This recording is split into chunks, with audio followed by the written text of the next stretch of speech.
Good day everyone, welcome back. In today's video we will be talking about HTML6, how to create a basic web application with HTML. And we all know that creating application with HTML will make your site look, let me say, more updated. You understand? This is whereby we will be creating an application, let me say, website with HTML.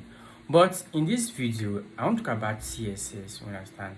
I want to talk about CSS. Why do you need to learn CSS if you are a web designer? If you are a web designer or you are learning how to create a website, first of all, you will learn HTML first. After you have learned HTML, the next step is for you to learn CSS. You understand? CSS stands for Cascading Style Sheets. You understand? It's a cascade. It's a sheet. It's a style language that adds beauty to your HTML.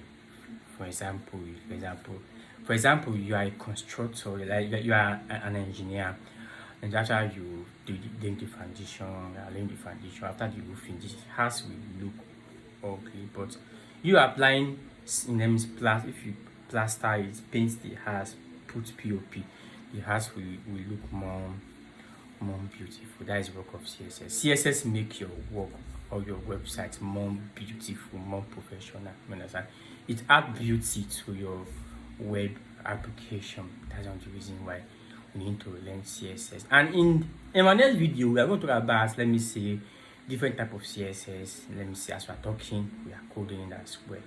For example, in CSS, we have different means of writing CSS, or different means of writing, including CSS to our HTML.